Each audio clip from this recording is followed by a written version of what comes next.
여러분 천주교와 또 우리 개신교의 차이를 잘 아십니까? 천주교를 우리는 보통 캐톨릭 처치 이렇게 말합니다. 캐톨릭이라는 것은 보편적인 뜻입니다. 그러니까 보편적 교회라는 뜻이고요. 우리 개신교는 이제 프로테스탄트라고 부르죠. 프로테스탄트. 프로테스탄트라는 말은 프로테스트, 저항하다라는 단어에서 온 거예요. 그래서 이제 카톨릭의 어떤 그 부패 또 어떤 그 교권에 반대하여 이제 갈라 나왔을 때 카톨릭에서 이 개신교를 저항자들, 반항자들이란 이름의 뜻으로 프로테스탄트라고 부른 것이죠. 여러분들은 이 개신교가 어떻게 시작되신지 대충 아실 것입니다. 천년의 역사 동안 이어왔던 이 중세 카톨릭은 16세기 초에 극도로 부패하기 시작합니다. 그래서 1517년 마틴 루터, 이제 카톨릭의 수도사였습니다. 이 마틴 루터가 95개조 반박문을 비텐베르그 대학교 정문에 붙입니다. 뭔가 성경이 맞는 것이냐, 우리 지금 카톨릭에서 행하고 있는 모든 관습, 예를 들면 면죄부 판매 같은 것, 그 외 여러 가지 잘못된 관습이 성경적인 것이냐 토론하자라고 제안한 겁니다. 근데 이게 도화선이 되어서 유럽 전역에 종교개혁의 불길이 붙기 시작한 것입니다. 1517년에서 4년이 지난 1521년 4월에 마틴 루터는요, 보름스 국회, 지금으로 하면 청문회입니다. 청문회에 소환을 당하게 됩니다.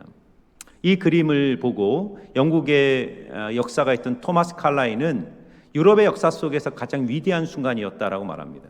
마틴 루터가 이 청문회에 소환을 당해서 이 보름스 국회 앞에 섰을 때 이 마틴 루터 앞에는 자신이 저술한 책들이 수북히 산처럼 쌓여 있었습니다. 그것은 마치 마틴 루터를 고발하는 고발장과 같은 것입니다. 청문회 첫날 로마의 대주교는 마틴 루터에게 묻습니다. 이 모든 책이 당신이 저술한 것이 맞는가? 예, 맞습니다. 두 번째 질문을 합니다. 당신 루터는 이 책에 기술된 기록한 모든 내용들을 철회할 용의가 있는가? 이렇게 묻습니다. 루터에게 철회할 수 없다라는 대답은 곧 죽음을 의미하는 것이었어요. 루터는 하루 동안 생각할 시간을 달라고 요청합니다. 그리고 밤새도록 루터는 하나님께 기도하며 고민하며 결단을 내립니다. 그 다음 날 두 번째 날 청문회가 되었을 때 신성 로마 제국의 절대 권력이었던 찰스 5세 황제는 루터에게 물어요. 너는 너의 신학과 사상을, 이 책을 철회할 것인가? 그때 루터는 이렇게 유명한 역사 속에서 유명한 대답을 남깁니다. 성경이 나를 설득하지 않는 한 나는 철회하지 않겠습니다. 양심을 거스르는 일은 옳지도 않고 안전하지도 않기 때문입니다. 그리고 루터는 하늘을 향해 이렇게 기도합니다. 하나님, 내가 여기 있나이다. 나를 도우소서. 오늘 이 루터의, 이 보름스 국회 앞에 선 루터의 모습은 오늘 우리가 읽은 본문의 내용과 오버랩이 됩니다. 사도와 베드로를 죽이려 했던 이 사내들인 공의의 앞에 선 베드로, 그리고 사도들은 그 절대 권력 앞에 담대히 고백합니다. 베드로와 사도들이 대답하여 이르되 사람보다 하나님께 순종하는 것이 마땅하니라. 사랑하는 성도 여러분, 모든 시대, 모든 그리스도인에게 동일한 싸움이 있습니다. 빌립보서를 보면 하나님께서 너희에게 은혜를 주신 것은 다만 그를 믿을 뿐 아니라 그를 위하여 고난도 받게 하려 하심이라 말합니다. 모든 시대, 모든 그리스도인들이 당하는 이 고난에 있어서 가장 중요한 근원은 그리스도인들이 진리를 사수하는 싸움을 하기 때문입니다. 그리스도인들이 진리대로 살기를 고집하고 그 진리를 선포하고 예수 부활의 증인으로 발걸음을 내디딜 때 반드시 대적자들을 만나게 되고 고난에 직면하게 됩니다. 오늘 우리는 본문을 통해 이 적대적인 세상 속에서 어떻게 예수 부활의 증인으로 우리가 살아가야 될지를 여러분과 나누겠습니다. 첫 번째, 하나님의 일은, 하나님의 구속의 사역은 어떠한 위협과 어떠한 세상의 도전 앞에서도 절대로 막히지 않는다는 사실을 우리는 알아야 합니다. 자, 우리 33절 말씀 같이 한번 읽어보겠습니다. 시작. 그들이 듣고 크게 노하여 사도들을 없이하고자 할세. 지금 사도들을 향한 이 사내들인 공의의 분노가 폭발하는 겁니다. 그 분노가 어느 정도냐면 저들을 죽여버려야 된다, 저들을 제거해야 된다라는 결의를 하게 되는 지경까지 이르게 되는 겁니다. 이들이 이렇게 분노하는 이유가 있어요. 그것은 뭐냐면 이 사내들이는 유대 땅의 무소불위의 권력이 누구도 저항할 수가 없는 겁니다. 그런데 사내들인 공회가 몇 번이나 사도들과 베드로에게 다시는 예수의 이름으로 말하지 말라고 경고했지만 사도들은 조금도 위축되지 않고 예수의 복음을 담대히 전했기 때문이에요. 회유해도 협박해도 통하지 않을 때 권력이 마지막으로 선택하는 방법은 그 상대방을 제거하는 것이죠. 두 번째, 베드로의 설교, 사도들의 설교는 이 사내들인 공회를 향한 직격탄처럼 들렸어요. 너희가 십자가에 못 박은 예수라고 설교했어요. 너희들이 예수 죽음의 장본인들이다라고 직격탄을 날리는 거예요. 사도들의 설교는 날카로운 모처럼 종교 지도자들의 심장과 양심을 찔렀을 것입니다. 그리고 부활을 믿지 않았던 사두개인과 제사장들은 이 사도들의 예수 부활의 교리가 자신들의 종교적 체제를 근본적으로 흔드는 위험한 사상이라고 생각했던 것입니다. 그래서 그들은 사도들을 죽이겠다고 결정하는 거예요. 그런데 여러분, 바로 그때 그 사내들인 공의회에서 한 명이 벌떡 일어나 이 사람들이 꾸미고 있는 이 계략과 이 모든 계획을 제지시키는 일이 일어나고 있는 거예요. 그는 누굽니까? 가말리엘이라는 한 사람이에요. 자, 34절인데요. 34절, 35절 같이 읽겠습니다. 시작. 바리새인 가말리엘은 율법 교사로 모든 백성에게 존경을 받는 자라. 공회 중에 일어나 명하여 사도들을 잠깐 밖에 나가게 하고 말하여 이르되 이스라엘 사람들아, 너희가 이 사람들에게 대하여 어떻게 하려는지 조심하라. 아멘. 가말리엘은 우리가 잘 알죠. 사도 바울의 스승이었습니다. 사도 바울의 직계 스승이었어요.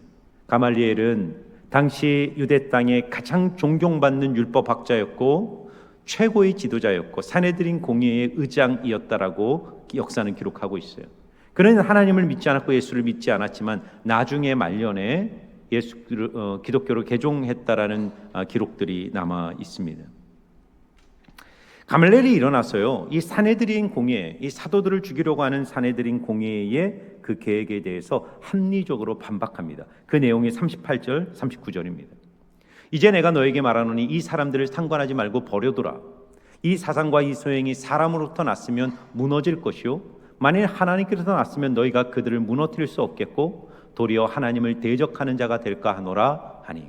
그러니까 가말리엘의 논증은 아주 합리적이고 정확했어요. 이 사도들과 이 사도들이 전하는 복음이 단지 인간의 생각, 인간의 사상으로부터 났으면 이거는 분명히 소멸될 것이다. 그러니까 여러분, 우리 한국의 역사 속에 기독교 150년의 역사 속에 자칭 메시아, 내가 메시아다라고 주장한, 내가 그리스도다, 내가 재림한 예수다라고 주장하는 사람이 50명이 넘습니다. 그 중에 대표적인 유명한 사람들이 있죠. 예를 들면 통일교의 문성명이라든가 그 천부교의 박태선, 오래 전에는 박태선도 있었고, 문성명, 또 JMS 정명석, 이만희, 또 하나님교회 안상홍, 그 외에도 많습니다. 지금 이 땅에 내가 메시아다.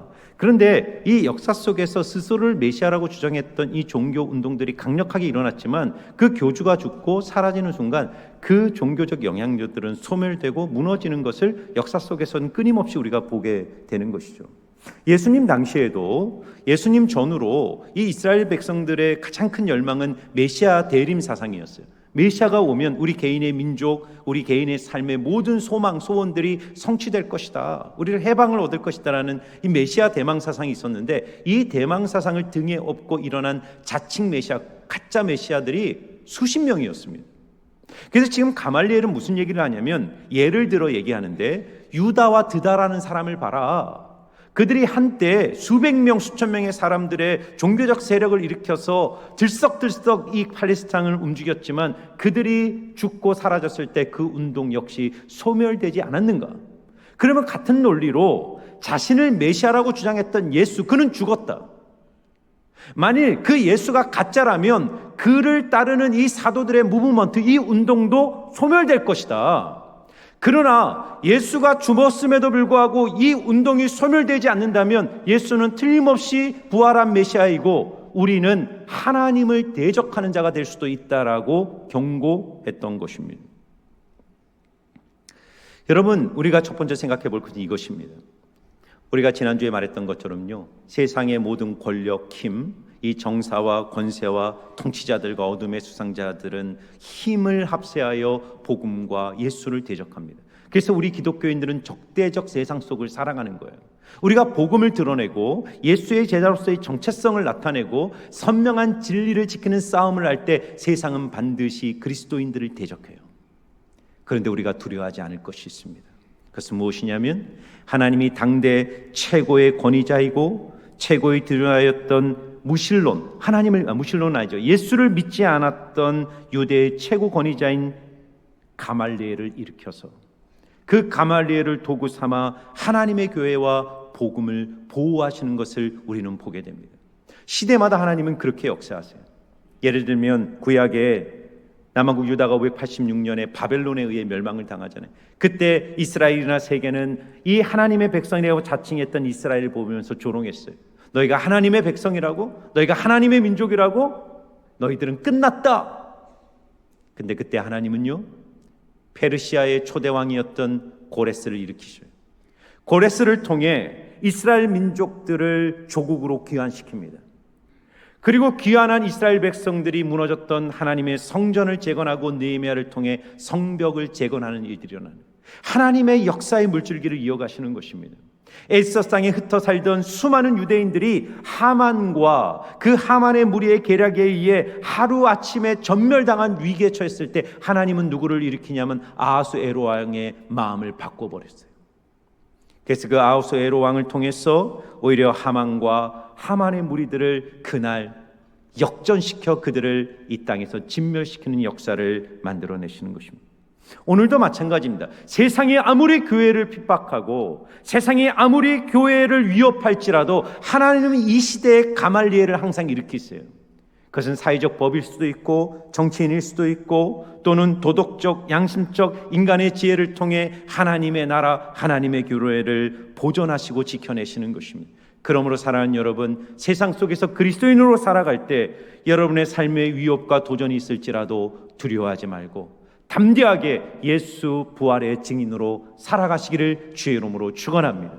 하나님이 우리를 지켜주세요. 하나님이 우리를 보존해 주시고 마침내 하나님의 역사 속에서 하나님의 나라를 완성하시고 이 땅에 하나님의 나라를 반드시 이루실 줄 믿습니다. 첫 번째, 하나님께서 성도 부활의 증인을 지키신다면, 두 번째, 이 세상에 아무리 예수 부활의 증인들을 위협한다고 할지라도 그 위협을 뛰어넘는 성도의 내면 속에 넘치는 기쁨이 절대로 소멸되지 않는다는 사실입니다. 자, 우리 40절 말씀인데요, 우리 같이 한번 읽어보겠습니다. 시작. 그들이 옳게 여겨 사도들을 불러들여 채찍질하며 예수의 이름으로 말하는 것을 금하고 놓으니. 지금 산헤드린 공회가요, 가말리엘의 그 논증을 듣고 그 논증을 인정할 수밖에 없었어요. 그 논증이 무엇입니까? 가만히 있어라. 이게 사람으로부터 난 무브먼트라면 사람으로부터 나온 모든 사상과 종교 운동은 소멸될 것이다. 그러나 만일 이 운동이 하나님으로부터 온 것이라면 우리는 오히려 하나님을 대적할 수 없고 어떤 수단과 방법으로도 이거를 무너뜨릴 수 없다. 그러니까 지켜봐야 한다는 거예요. 지켜봐라. 이 운동이 어디로부터 오는지를 지켜봐라. 그 논증 앞에 산헤드린 공의회는 인정하는 것이죠. 설득을 당한 것입니다. 그래서 그들이 옳게 여겼다 말합니다. 그러면 어떻게 해야 됩니까? 사도들을 그냥 풀어줘야죠. 그리고 지켜봐야죠. 그런데 산헤드린 공의회는 사도들을 채찍질하고 다시는 예수의 이름으로 말하지 말라고 협박하고 위협하는 것을 보게 됩니다. 여러분, 오늘 우리가 두 번째로 볼 것은 뭐냐면 이 같은 상황 속에 상반된 반응을 보이는 두 종류의 사람들을 보게 되는 것입니다. 첫 번째는 종교 지도자들로 구성된 산헤드린 공회. 그들은 진리가 무엇인지를 인정한 거예요. 가말리엘의 입을 통해 하나님의 진리를 인정한 거예요. 이것이 하나님의 것인지 사람의 것인지 그건 하나님이 결정할 것이다. 인정했어요. 그러면 사도들을 풀어줘야 되잖아요. 그런데 어떻게 합니까? 채찍질을 가하는 것입니다. 그리고 인간적인 방법으로 협박하는 것입니다. 그런데 반대로 그런 상황 속에서 전혀 다른 반응을 보이는 사도들의 모습을 보시기 바랍니다. 사도들은 어떻게 반응합니까? 41절에 사도들은 그 이름을 위하여 능욕받는 일에 합당한 자로 여기심을 기뻐하면서 공회 앞을 떠나니라. 여러분, 사도들의 반응이 좀 이해가 가세요? 기뻐했다. 그러니까 우리가요, 어느 정도까지는 이해할 수 있냐면, 예수 믿고 예수의 제자로 복음을 전하면 세상으로부터 핍박을 받고 도전을 받고 때로는 능욕을 당하는 일이 있을 수도 있다. 오늘날에도 일어나는 일이니까 예수를 믿는 일 때문에 당할 수 있는 그런 것이 있다는 걸 이해하죠. 그래서 그걸 참고 견디는 것이죠. 그런데 이 사도들은 그 정도 수준을 넘어서 능욕받는 일에 합당한 자로 여기심을 기뻐하며 돌아갔다는 거예요. 지금 채찍을 맞아요. 이 어느 정도의 채찍이라면 39대의 채찍을 맞습니다. 레위기의 율법을 보면 40대를 넘지 말라. 그래서 세 갈래로 갈라진 채찍을 19대를 때려서 39대를 때리는 것입니다. 어깨의 모든 어깨와 이 등을 때리는데 살점이 뜯겨나갈 정도로 엄청난 고통을 당하는 거예요. 그런데 사도들은 그런 핍박을 당하면서 기뻐했다. 무엇이 그들을 기쁘게 했을까요? 그것은 바로 시각의 차이입니다.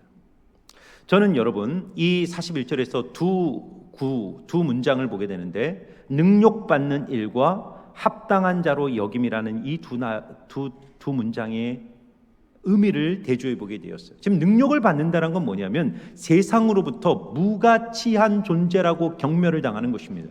사도들이 지금 그 시대의 세상으로부터 너희들은 가치 없는 존재야 라며 채찍질을 당하고 모욕을 당하고 능욕을 당하는 것입니다. 그런데 그런 현실 속에서 사도들은 무엇을 보냐면 자신들이 하나님께 가치 있는 존재로 인정받았다는 사실을 알고 기뻐했다는 것입니다. 여러분, 시각의 문제입니다. 분명히 사내들인 공의회는 가말리엘을 통해 하나님의 시각으로 판단하는 도전을 받은 거예요. 야, 너희들의 인간적인 감정, 인간적인 분노, 인간적인 생각으로 이 문제를 처리하지 말고 하나님의 시각으로 이 문제를 바라봐라. 그걸 그래서 인정했잖아요. 옳게 여겼다고 했어요. 그러나 그들의 선택과 결정은 무엇입니까? 자신의 욕망, 기득권에 대한 집착, 사람에 대한 분노를 자신들의 그 혈기를 통해 풀어내는 것입니다. 인간적 방법이죠. 그런데 사도들은 어떻게 반응하냐면 능력과 모욕을 받는데 그것을 능력과 모욕으로 받는 것이 아니라 우리가 하나님의 사도들로 하나님의 가치 있는 존재로 인정받았음을 믿음으로 받아들이며 기뻐하며 그 현실을 이기고 수용하고 받아들이는 것입니다. 사도들이 어떻게 이럴 수 있었을까? 그것은 그들 안에 있는 말씀의 기준이 선명했기 때문이에요. 성령이 오셨을 때 예수님께서 평소 그들에게 알려주신 말씀이 그들의 삶의 가치 기준으로 드러나기 시작합니다. 그것은 마태복음 5장 10절에서 12절 팔복의 마지막 말씀이었어요. 유명한 말씀이죠. 우리 같이 한번 읽어볼까요? 시작.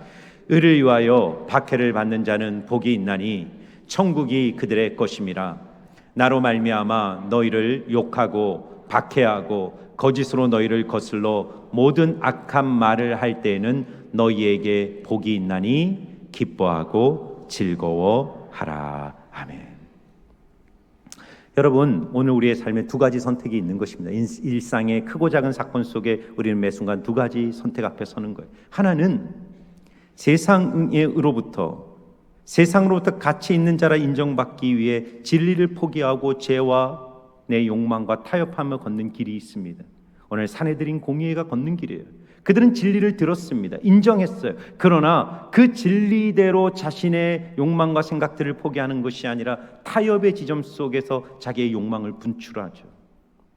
그러나 하나님께 인정받고 하나님께 가치 있는 자로 인정받기 위하여 기꺼이 능욕을 감수하는 사람들이 있는 것입니다.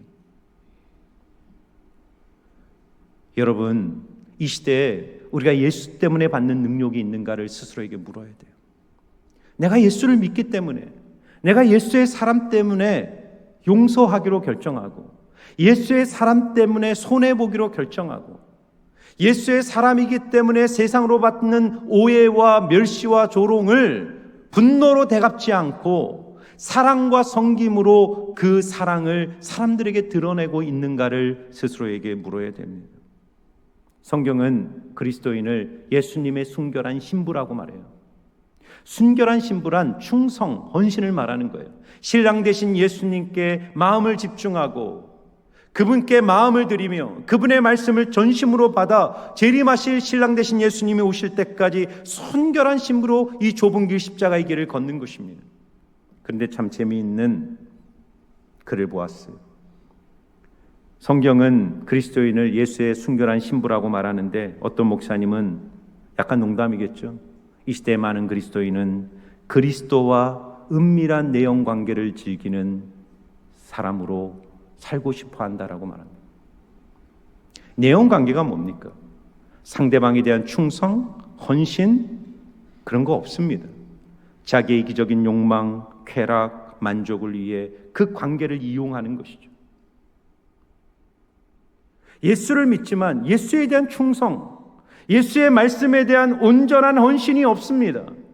그저 예수님 때문에 받는 위로와 축복과 내 이기적 욕망을 성취하기 위하여 예수를 믿고 따르는 일들이 내 안에 있지 않은가를 점검하라는 거예요. 여러분, 우리가 알고 있는 것 있지 않습니까? 우리가 상식적으로 알지 않습니까? 하나님이 허락하신 건강한 그 부부라는 관계에 넘어서 우리가 탈선적인 관계, 내연적인 관계를 맺을 때 그것이 일순간적인 쾌락과 만족을 줄 수 있지만 한 사람의 생애를 무너뜨리는 것입니다. 가정을 폐괴하고 내 존재를 붕괴시키고 그의 인생을 망가뜨릴 수밖에 없는 것입니다. 예수님과의 관계도 마찬가지예요. 누가 주님으로부터는 진정한 기쁨, 채찍을 맞고 조롱을 당하고 멸시를 당함에도 불구하고 그 멸시와 조롱을 뛰어넘는 하늘의 기쁨을 누립니까? 주님의 뜻, 주님의 말씀을 따라 좁은 길 가시밭길을 믿음으로 순종으로 걸어내는 사람, 그 삶에 세상의 고난과 시련을 이기고도 남을 하늘의 기쁨과 위로와 평안이 충만히 부어질 줄 믿습니다. 그리스도의 순결한 신부로 여러분의 삶을 주님께 드리시기를 축원합니다.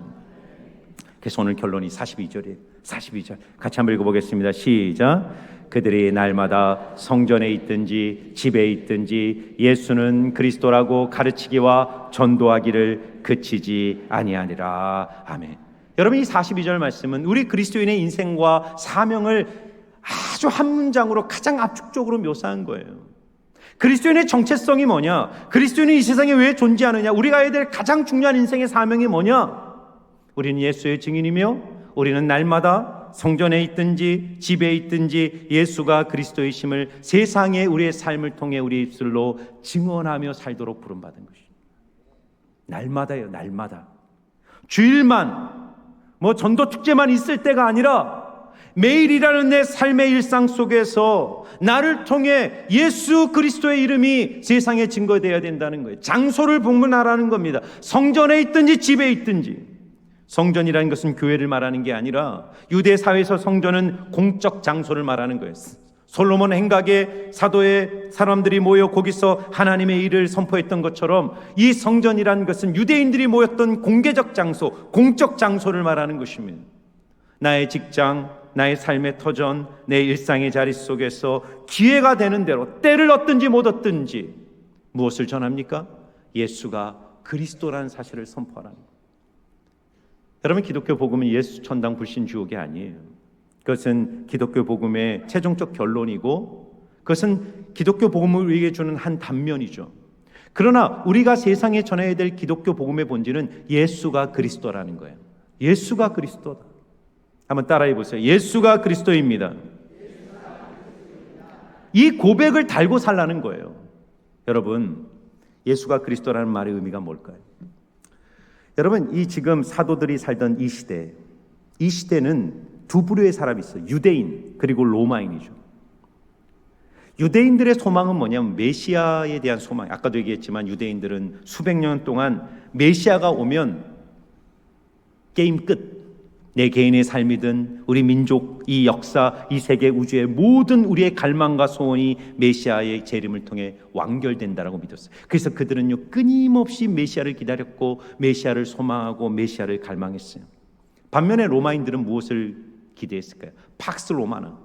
그 당시 시대를 한마디로 팍스 로마의 평화, 다른 말로 하면 가이사, 로마를 다스리는 통치자 가이사의 다스림을 통해 우리는 번영과 평화를 누린다. 이게 팍스 로마나, 로마 시민들의 그 삶의 철학이었습니다.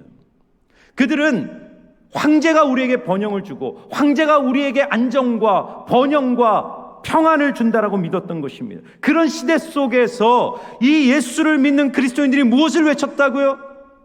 너희들이 기다리는 군사적 메시아 로마 황제가 우리 역사의 소망, 우리의 갈망, 우리의 소원을 해결해 주는 게 아니라는 거예요. 하나님이 보내신 예수, 십자가에 죽으시고 부활하신 그분이 우리 인류의 모든 소망과 갈망을 해결해 주신 유일한 메시아이시며 유일한 왕이라는 사실을 그들은 삶의 현장 속에서 힘있게 선포했던 것입니다. 여러분, 오늘 이 시대 사람들 동일해요. 사람들마다 자기만의 메시아가 있어요. 기대하는 것이, 내가 이것만 된다면, 내 인생에 그 메시아만 찾아온다면, 그래서 무엇인가를 끊임없이 갈망하고 소원하면서 살아가는 거예요. 그리고 사람들은 로마 황제가 팍스 로마나를 허락해 준 것처럼 이것이 내 삶을 지금 지켜준다고 믿는 어떤 인생의 황제들이 있는 것입니다. 돈이거나 권력이거나 사람이거나 명예거나 커리어거나 직업이거나 무엇이든지. 그런데 그런 시대 속에서 우리는 무엇을 외쳐야 됩니까? 예수 그분이 우리의 메시아이고 우리의 진정한 왕이심을 우리의 삶을 통해 선포해야 될 줄 믿습니다. 그래서 어디서 했다고요? 성전에서든지 집에서든지 공적인 현장에서든지 우리의 교회인 목장교회, 우리 가정에서 그 일을 하셔야 됩니다. 어제 우리가 목장 수련회에서 원더풀 카운셀러를 쓰신 우리 한성열 교수님이 오셔서 우리 목장교회가 얼마나 중요한지를 말씀해 주시면서 이 시대 목장교회에서 어떻게 전도가 일어나야 되는지를 아주 쉬운 예화로 말씀을 드렸습니다. 외국인이 있는데, 외국인 친구가 있는데 그 외국인에게 갈비탕을 소개하는 두 가지 단계가 있다는 거예요. 첫 번째는 갈비탕, 정말 맛있는 갈비탕 그림을 보여주면서 이걸 설명하는 겁니다. 이거 얼마나 맛있고 이거는 정말 좋은 소고기를 넣어서 뭐 육수를 어떻게 내려서 이거 먹으면 어떤 맛이고 정말 최고로 잘 설명할 수 있다는 거예요. 그러나 아무리 완벽하게 설명해도 그 외국인은 갈비탕이 뭔지 모른다는 거예요. 갈비탕을 알게 하는 가장 좋은 방법은 식당에 데려가 갈비탕을 사주면서 그걸 함께 먹는 것입니다. 그러니까 여러분, 우리가 예수 그리스도가 어떤 분인지, 예수가 그리스도라는 사실을 교회에서 설교를 통해, 성경 공부를 통해, 말씀을 통해 우리가 가르쳐야 되죠. 전해야 됩니다. 그러나 그것으로 충분하지 않다는 것입니다. 우리 모두가 예수의 증인으로 부름을 받았다는 것은 뭐냐면 우리의 삶의 현장 속에 예수가 내 인생의 그리스도가 되시고 왕이 되심으로써 나타나는 그 풍요로움과 그 아름다움과 영광을 삶으로 맛보게 해야 된다는 거예요. 어떻게요? 우리의 가정교회 안에, 우리의 목장교회 안에 믿지 않는 사람들을 초대하여 예수를 주로 고백하는 자들의 삶 속에 있는 기쁨, 평안, 다른 삶의 가치관, 그들 속에 있는 세상이 흔들 수 없는 놀라운 만족을 사람들로 보고 누리고 경험하게 함으로써 오늘 우리도 세상 속에 예수의 증인으로 살아갈 수 있다고 선포하는 것입니다. 그러므로 사랑하는 여러분, 여러분의 삶 전체가 예수의 아름다운 증언이 되어 여러분을 통해 수많은 사람들이 왕 대신 그리스도이신 주님께로 돌아오는 구원의 역사가 이루어지기를 주의 이름으로 축원합니다.